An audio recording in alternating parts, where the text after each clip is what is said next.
لیکن جب 4 سال کی بچی ہو جاتی تو پھر اپنی بیوی سے کہتا اس کو نہلاؤ دھلاؤ اچھے کپڑے پہناؤ. 4 سال کے بعد اس بچی کو نہلایا جاتا دھلایا جاتا نئے کپڑے پہنائے جاتے. پھر باپ کہتا بیٹی چلو ہم تمہیں میلے میں لے کے جا رہے ہیں. پھر میلے میں لے کے جاتا جنگل میں لے جاتا جہاں پہلے سے گڈھا کھدا ہوا ہوتا. اس گڈھے میں کہتا بیٹی ذرا جھانک کر دیکھو تمہیں تمہاری ماں نظر آئے گی تمہیں تمہاری ماں دکھائی دے گی. وہ 4 سال کی گنجئی ناشگفتہ ایک گلی ایک نابالغ بچی وہ 4 سال کی ایک چھوٹی سی معصوم بچی اپنا ماں کا نام سنتی تو اس گڈھے میں جھانکتی کہ میری امی ہے میری ماں ہے.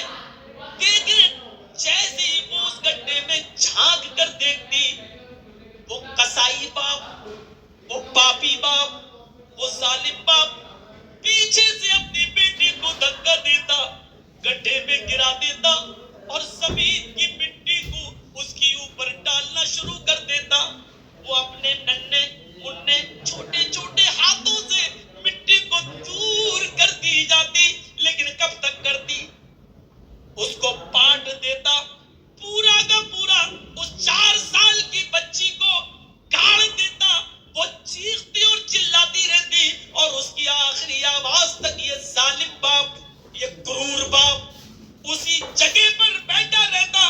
اور جب وہ چیخ چیخ کر رو رو کے مر جاتی آخری سانس نکل جاتی تب وہاں سے آتا اور اپنے سماج میں آ کر گرو سے کہتا آج میں نے اپنی بیٹی کو دفن کر دیا آج میں نے اپنی بیٹی کو گاڑ دیا آج میں نے اپنی بیٹی کا کام تمام کر دیا. اور سماج میں جب یہ بات سنی جاتی تو لوگ شراب کا جشن بناتے شراب پلاتے اور اس خوشی اس کو جشن مناتے ہوئے خوشیاں مناتے. میرے بھائیوں یہ گناہ یہ پاپ تھا اس سرزمین پر. محمد رسول اللہ کے آنے سے پہلے ہمارے یہاں پر بھی لڑکیاں ماری جا رہی ہیں. فرق اتنا ہے کہ وہاں 4 سال کے بعد نہیں ڈاکٹر 4 لڑکیاں پہلے سے ہیں یہ بھی بیٹی ہے میں تو ان کے دہیج کا انتظام نہیں کر پا رہی ہوں اس کا کہاں سے کروں گی. نہیں اب مجھے بیٹی نہیں چاہیے گرا دو ایبورشن آپریشن اسقاط. اس بچی کو پیٹ کے اندر سے گرا دیا جاتا ہے. اگر یہاں کسی نے یہ جرم کیا ہے سن لو میری بہنوں سن لو میری قوم کی بیٹیوں سن لو میری سماج کی ماں اوہ سنو اللہ کے نبی فرماتے ہیں جس عورت نے اپنے پیٹ سے کسی بچے کو گرایا ایبورشن کرایا اس کی عمر پیٹ میں 1 دن کی کیوں نہ ہو 1 ہفتے کا بچہ کیوں نہ ہو پیٹ میں 1 مہینے کا کیوں نہ ہو 3 مہینے کا کیوں نہ ہو 3 دن کا کیوں نہ ہو قیامت کے دن یہ بچہ اللہ رب العالمین اس کو زندگی دے گا اس کو ہاتھ دے گا پیر دے گا زبان دے گا سر دے گا آنکھیں دے گا چہرہ دے گا سب کچھ دے گا. جاء یوم القیامہ ومعلق بین ثدیہ یہ بچہ اپنے ماں کی دونوں پستانوں سے لٹکا ہوا آئے گا اپنے ماں کے دونوں سینے سے لٹکا ہوا آئے گا. قیامت کے دن اس حال میں آئے گا کہ یہ بچہ اپنے ماں کی پستان سے دودھ چوس رہا ہوگا دودھ کھینچ رہا ہوگا. اللہ رب العالمین کی آواز آئے گی آئے بچے تجھے کچھ کہنا ہے. بچہ اپنے ماں کی پستان کو چھوڑ دے گا یقول چیخے گا اور کہے گا یا ربی ہاذہ امی قتلتنی اللہ یہ میری ماں ہے جس نے دنیا میں مجھے مار ڈالا تھا. اللہ یہ میری ماں ہے جس نے دنیا میں میری جان لے لی تھی. اللہ یہ میری ماں ہے جس نے دنیا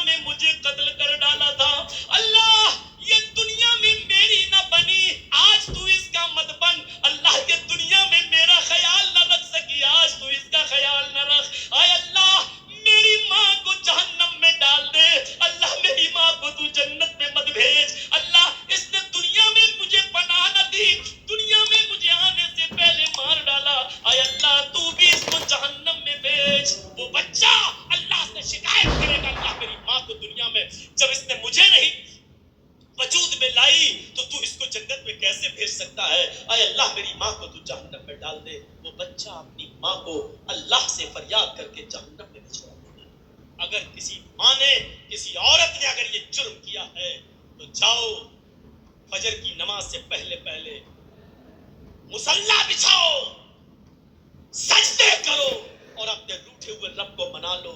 शायद उसको रहम आ जाए तो तुम्हें तौबा कबूल करके बख्श दे, वरना उम्मीद बहुत कम है। जिसने दुनिया में अपने बच्चे को, तुम तो हलाल बच्चे गिरा रही हो, अपने शौहर का बच्चा गिरा रही हो सिर्फ इसलिए कि 3 लड़कियां 4 लड़कियां पहले से, चौथी भी लड़की नहीं चाहिए, सिर्फ इसलिए। इस्लाम ने तो हराम औलाद भी गिराने की इजाजत नहीं दी, नाजायज बच्चा भी मारने की इजाजत नहीं दी। वो एक औरत आई थी अल्लाह के रसूल के पास जिससे जिना हो गया था, हराम काम हो गया था, कह रही थी अल्लाह के रसूल मुझे पाक कर दो। अल्लाह के नबी ने कहा क्या हुआ? कहा ऐसा ऐसा हो गया। आपने सहाबा से कहा इसको मार डालो, पत्थरों से खत्म कर दो। सहाबा ने कहा अल्लाह चलो।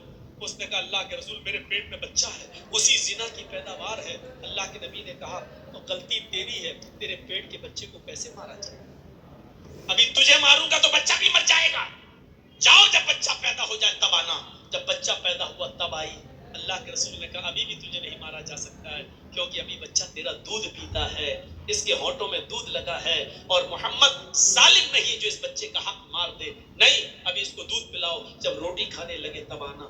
सोचो, हराम बच्चा था, नाजायज बच्चा था, जंगल में बकरियां चराने वाले किसी चरवाहे से इस औरत ने जिना कर लिया था।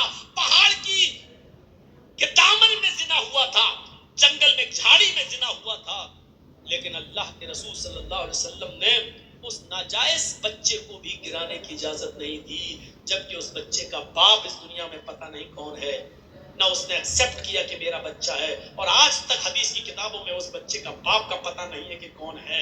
मेरे भाइयों जरा तसव्वुर करो, अल्लाह चाहता तो नबी को बता सकता था कि इस बच्चे का बाप फला है, लेकिन अल्लाह ने भी नहीं बताया, इसलिए कि किसी का मामला छिपा है तो छिपा रहने दो, शायद वो तौबा कर ले और अल्लाह रब्बुल आलमीन उससे को माफ कर दे। लेकिन अगर किसी को मालूम है तो उसको नंगा करने की जरूरत नहीं है। अगर किसी का ऐब छिपा है तो उसको छिपाने की कोशिश करो, किसी की बुराई छिपी है तो छिपाओ, उसको उजागर मत करो, इसलिए कि तौबा के दरवाजे खुले हुए हैं। अल्लाह रब्बुल आलमीन कब किसको बख्श दे, किसको माफ कर दे। मेरी बहनों, मेरी माओ, मेरी कौम की बेटियों, सुनो, जब नाजायज बच्चे को गिराने की इजाजत नहीं है तो हलाल बच्चा,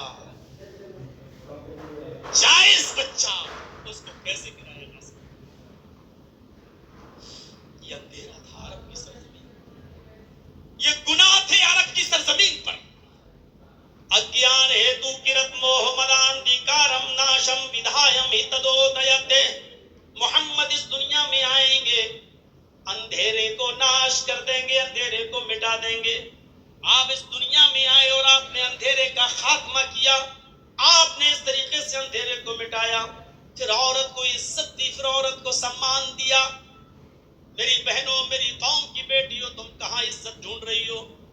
इस्लाम ने तुम्हें जो इज्जत दी, अल्लाह की कसम दुनिया के किसी धर्म में और मजहब में वो इज्जत नहीं मिलेगी।